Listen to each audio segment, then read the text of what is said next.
Hello, I'm Mark Pougatch. Welcome to Game On. They say being a football fan is like being on a roller coaster. And this week was just like that for fans of several clubs. Chelsea sacked their manager and got a new one immediately. Manchester United knocked the champions out of the FA Cup and then promptly lost at home to bottom of the league Sheffield United. And Liverpool responded to their cup exit with a very impressive win at Tottenham. So joining us this week, former Scotland teammates Alan McInally and Craig Burley, who both played for Celtic as well during distinguished careers. And we've got Martin Samuel, the Daily Mail's chief sports writer. Hello, everybody. Thank you for joining us, and especially good morning. And thank you for getting up so early to Craig Burley in Connecticut, in the United States, working for ESPN and joining us. Craig, I know you're as far away from the family as possible, so you don't wake them up. Thank you for joining us. No problem, mate. I am trying to be as quiet as I can for once in my life, but it is so early here. I can just see two burglars are walking around my house outside. So I'm just about to be burgled while I do this. So, Craig, you'd have seen the game last night. Did it look to you as if Liverpool were back to something like we expect Liverpool to be? Going forward, yes. That was nice to see. We saw a little glimpse of that, I think, at Old Trafford at the weekend, because as my my colleague at the moment over here in America, Steve Nicol, former Liverpool legend, has been getting a little frustrated at just how blunt they've been in attack, as he calls it. And of course, all the problems with the injuries and midfielders having to go and play centre-back and some of the younger lads coming in. So that was a little more like them. I've not yet... I think a lot of people ruled them out the Premier League title race. I think it was a little bit early to go that. They could find their mojo. You just never know. And if that happens, they could put a run together. Yeah, they were better. I think Craig's right. There's still something missing for me. I thought I was more disappointed, to be honest, in the way Spurs played last night. I thought Spurs made it very easy for Liverpool. The five at the back, playing Ndombele as deep as he didn't get anywhere near Harry Kane. Harry Kane comes out of the team and Spurs are a completely different unit, to be honest. But in terms of scoring goals, it's exactly what Liverpool had to do. They've had games over the last 5 or 6 weeks that Liverpool should have won the game. Certainly scored goals, and they haven't been doing that. And, the fullbacks haven't been as good this year. They haven't been as productive. But last night, everything seemed to be going at least in the right direction. But I genuinely thought it was more down to the way Spurs plays than the way that Liverpool actually took them apart. And Martin, it looked to me as if the minute that Harry Kane was injured, Tottenham lost any sense of self-belief that they were going to get anything out of that game. And if they'd won last night, Tottenham, they'd have put themselves back in the title race. Yeah, I mean, but do you not think with Tottenham all season, everyone's been saying the same thing? If Kane gets injured, if Son gets injured, that's the whole key to Tottenham. Those two players. And the minute Kane was struggling, and he was struggling for a long time. I mean, the first ankle injury, he didn't look as if he was moving too well. And then it could be because he wasn't moving well that he gets the second ankle injury because he lands awkwardly. He might have been trying to shield the other one. And then once that goes, and you can tell how much trouble he's in, but he doesn't come off until half time because he's so important to them. They're giving him so much time to see if he can run it off, to see if he can come through it. And then, as you say, second half, it doesn't help that Liverpool scored within 2 minutes of the second half starting. And Tottenham's main problems yesterday looked to me defensively. I mean, every single Liverpool goal is preventable, certainly numbers 1 and 3. And you can argue that Luis couldn't parry it further left as opposed to straight out to Trent Alexander. So... I mean, Tottenham without Harry Kane are a completely different team, and they've got to find a way of resolving that. Didn't Tottenham try and get away? Was it just me, or were Tottenham, particularly early on in the game, did Mourinho get ahead of himself in terms of how he's tried to play recently? Because it was almost like he thought, or his team thought, that we can be a little bit more open than we've been previously, and we can maybe have a little bash at Liverpool, because it was very end-to-end at the start. Yeah, it was. Yeah. And he left a guy up, which he doesn't usually do. Sometimes when Tottenham defend with 11 guys behind the ball, everyone comes back. Kane comes back. Son comes back. Everyone comes back. And yesterday I noticed they left Kane forward, which they haven't been doing that. And whether they thought there was a defensive weakness with Liverpool that they could exploit, it's not White, is it? Liverpool's defence, we all know that, and they got another injury just before the match with Matip. But I thought yesterday actually they defended quite well in the circumstances, even when Kane was on. Apart from that breakaway goal, which was offside all the world over, I thought they handled Tottenham quite well. Do you think, Alan, that Liverpool are right back in the title race with this? I mean, a certain amount of it is open. I say a certain amount because Man City are odds-on favourites now, and they look imperious. But the way the season's going, there are peaks and troughs. But would you put Liverpool right back in the thick of it, given the nature of that performance going forward?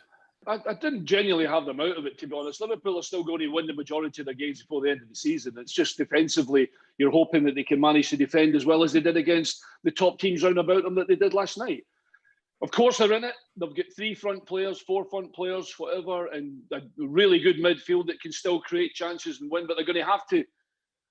I don't know, they're not blowing teams away the way they were, and yeah, you're right, Man City odds on. But of course, Liverpool are in the title race, for goodness sake. Because listen, hey, I genuinely thought they'd turn over Manchester United, and they didn't.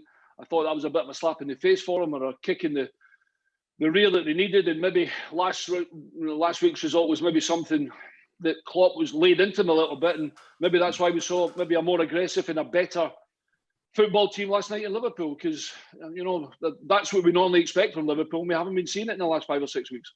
And Craig, we're going to see something about Mourinho now, don't we? Because as Martin said, the way they played this season has been largely successful. Pretty good defensively. Højbjerg's been a great signing, and Kane and Son have been devastating together, one assisting the other. We're going to have to see something different now, even if it's for a couple of weeks with Kane out. We're going to have to see what Mourinho's got in his locker. Maybe the lesser spotted Dele Alli comes back into the reckoning. I think what he's got in his locker is a one-way ticket to Daniel Levy's office before this transfer window closes.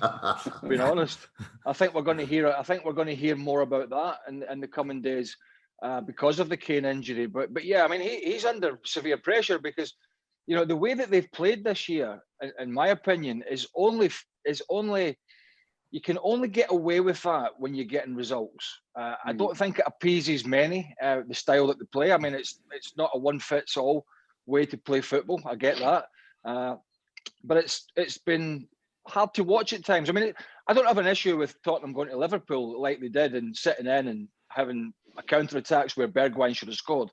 I don't think Tottenham fans have a massive problem with that. But I think when you're playing teams like Brighton, who are a decent little side, and other sides are around the bottom half of the Premier League, and you're hunkered in as they have at times and not playing very attractive football, then you sell that to people with results. But when that stops and you drop outside the top 4 and other teams are in there, like West Ham, like Everton, who are up there, Leicester City, then that starts to pile the pressure on, Mark. To be honest, without Harry Kane, I really just don't see Tottenham getting near to that top 4 now.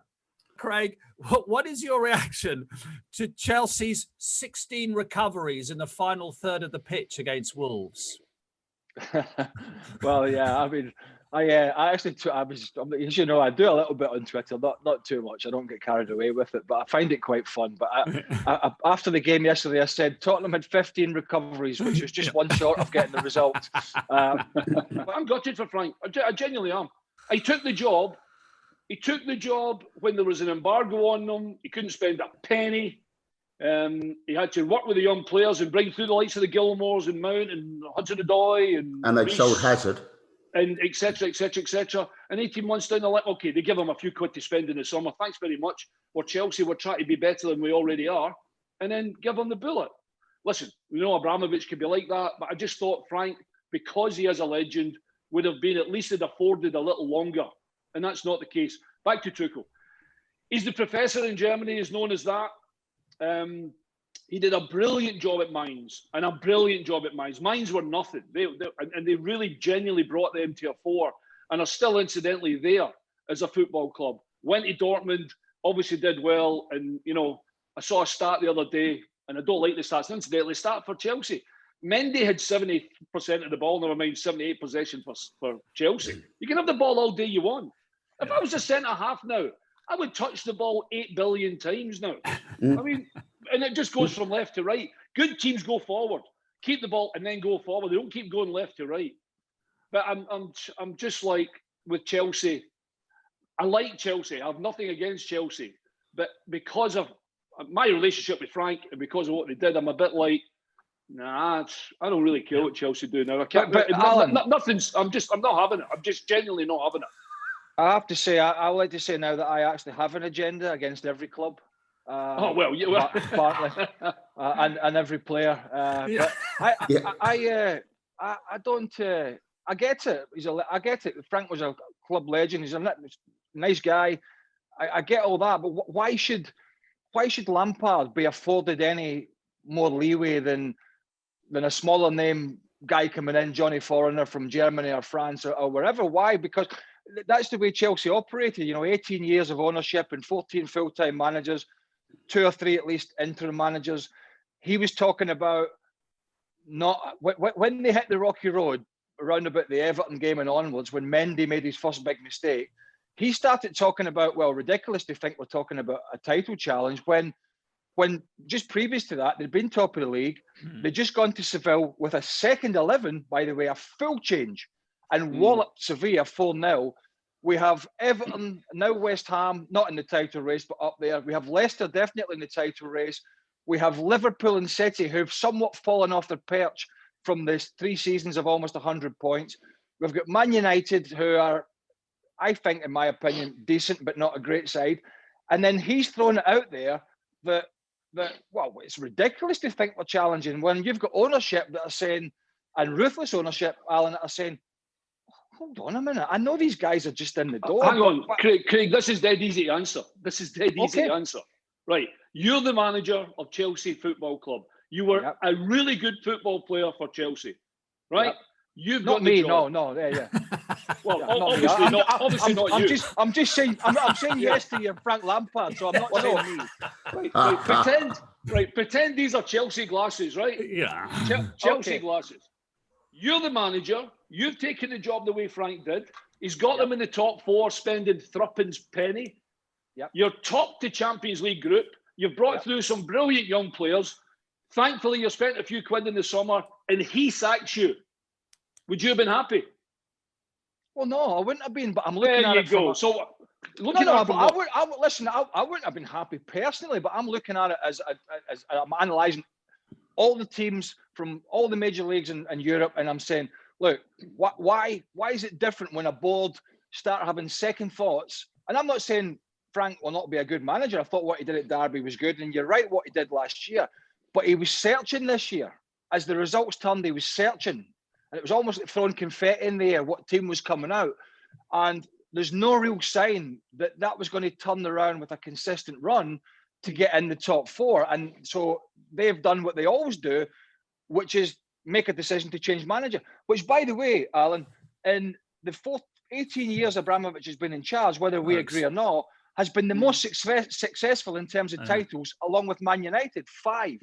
But we couldn't get them in the same England team. Not that you two were that fussed about it. But Steven Gerard emerged, Alan, as the more outstanding English manager of his generation at the moment. And obviously Lampard as a comparison with what he's doing at Rangers. Well, what he's done at Rangers is phenomenal. I mean, absolutely phenomenal. I didn't think he'd have that kind of impact because Glasgow's not a city that puts its arms around you. You've got to try and break your way into Glasgow and then try and make yourself a couple of friends in there, and then you survive. And to be fair, I think Celtic probably took their eye off the ball as well. Excuse me, in terms of, well, Rangers won't be challengers for another 3 or 4 years.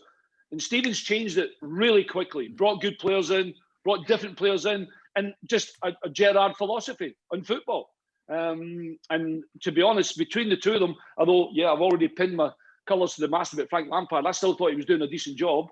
You've got to say that what Steven has done has ruffled more than a couple of feathers up there, and he has been absolutely brilliant. And Rangers are a mile different team than they were even a year and a half ago. They've been absolutely brilliant, and they've really put Celtic on the rear end. Craig, what do you think when you look at Glasgow? When you look at Gerrard in particular? Yeah, I don't see too much of Scottish football being over here, Mark, but I look at the results, and Alan's right that the last 12 to 18 months in particular has been amazing. And the interesting thing is that in some sense, this was his biggest test in management, because for those that don't realise, the historic significance of this season was Celtic were going for 10 titles in a row. And I know only too well, having played there between 97 and 99 at Celtic, that the 97-98 season for us was trying to stop Rangers doing 10 in a row. And it was a Rangers side, by the way, that housed the Brian Laudrups and the Paul Gascoignes of this world.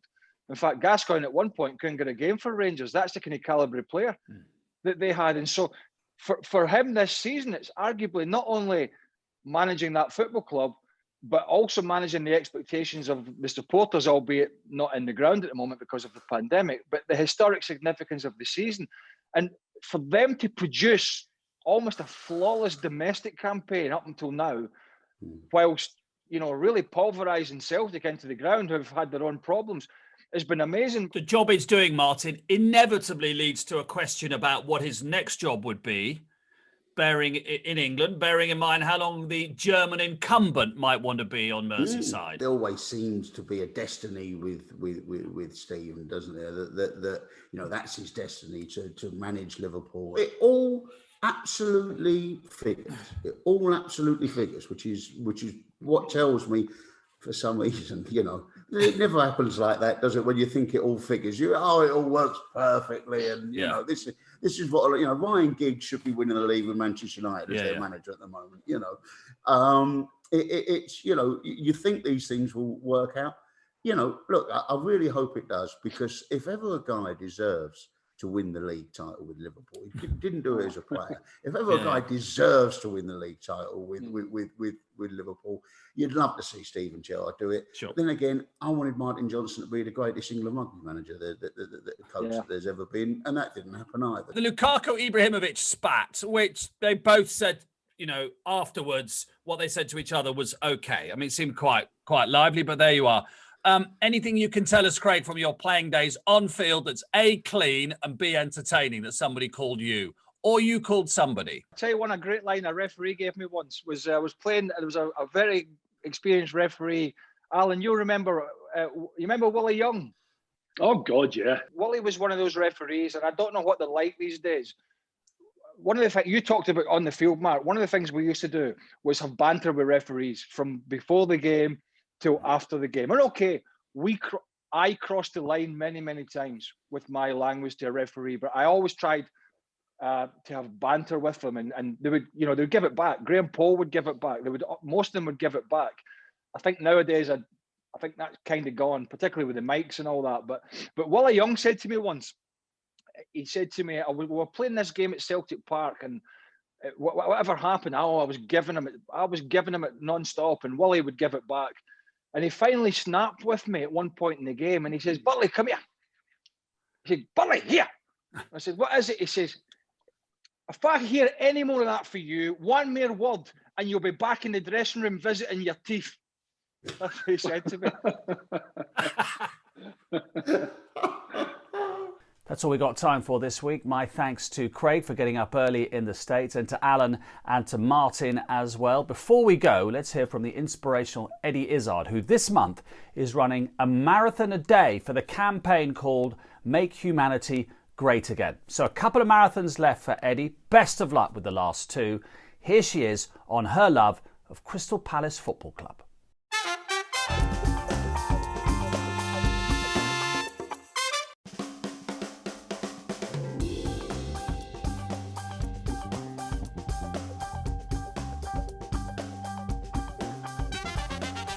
'69, Palace were in the first division. Uncle John says, "Come on, let's go and see a game." My dad liked football. Me and my brother, a bit young. I was 7, but that was it.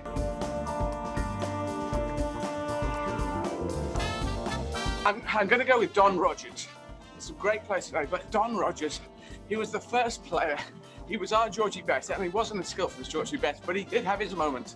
And if he got the ball, even in our half, right on the halfway line, because he was a striker, he could dribble the ball, and I remember going nuts. You just screaming. I said this to Steve Perry, "Don, go, Don, go, Don." And he had this Zapata moustache, kind of Mexican bandito moustache.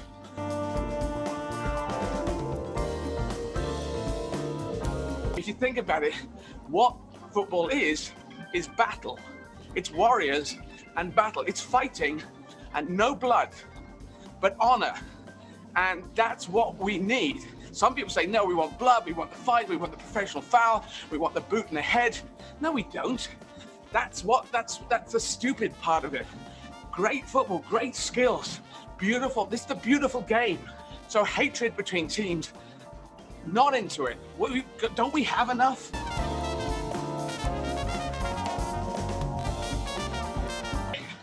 Roy Hodgson, I'm very with him. I know we win, we lose, I know, but I just like the fact that he has link. I like the fact that Steve Parish always now gets managers with links to the local area. But I go, even though Malcolm Allison, we went down to the 3rd division for that FA Cup run. That's when the fedoras, Malcolm Allison, I think cigars, who ran all the way up. We got to the semi-final. I was painting the garage door with my brother, listening on the radio. Southampton beat us, unfortunately. We didn't get through, but still, we were giant killers. And it was so exciting to be a Palace fan down in the 3rd, but doing amazing things.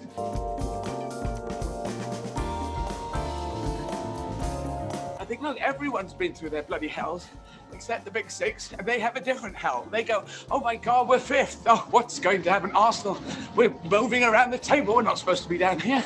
And, you know, that's very much like first world problems. The most annoying thing about being a Palace fan is the same as the most annoying thing about being any fan except the big six, that losing is hell. I am not a good loser.